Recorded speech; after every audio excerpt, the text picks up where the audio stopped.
I don't think Congress currently is equipped to handle domestic terrorism because it's so politicized.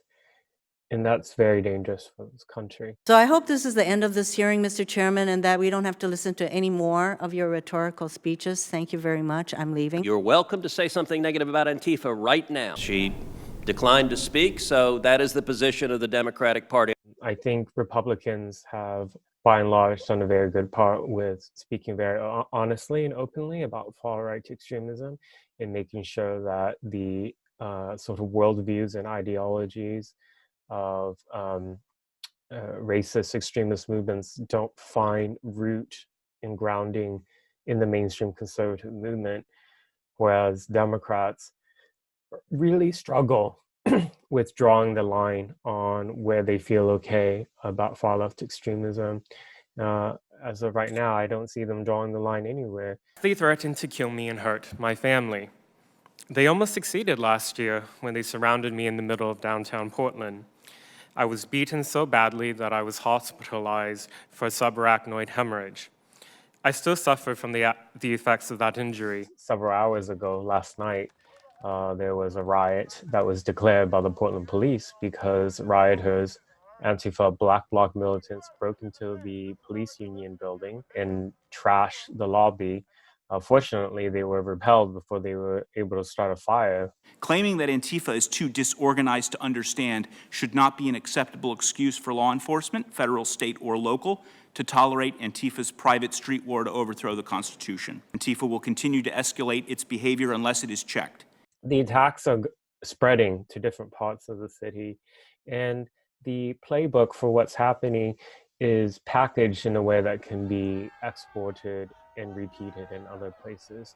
Essentially, it's very simple. It's just gather as many people as possible under the mantle of Black Lives Matter or anti-racism or racial justice. Anytime you throw out those buzzwords, you're going to bring in a lot of people on the left, regardless of if they have radical beliefs or not.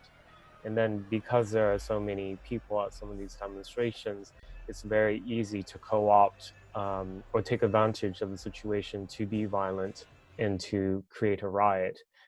We saw that happen in Minneapolis and many other cities back at the end of May.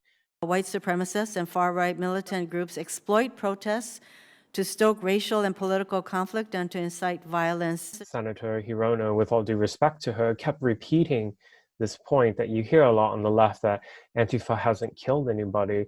Well, that's not true. Just in 2019 alone, there were 3 different attacks that resulted in many deaths. Instead of focusing on the real and significant violent threat of domestic terrorism motivated by white supremacy and far right-wing extremism, terrorists who have killed Americans, the Trump administration has repeatedly tried to vilify protesters and conflate social justice movements with anti-government extremism. This absolutely emboldens, and actually even by their own admission, they really need the positive media and PR spin and the support of mainstream politicians to give sort of an air of legitimacy to their violent extremism. And, it's not just rhetoric for Democrats to come out to, if they were to condemn Antifa, it actually would be very important because it would pull the rug under from Antifa to say, for example, that we represent the left or that we hold a view that has widespread support. I think this sort of reluctancy to even utter Antifa, if you notice, the only time they'll bring it up is sort of as a diversion or to say that there's an exaggeration of what Antifa does. I don't really understand this strategy that the Democrats have picked up.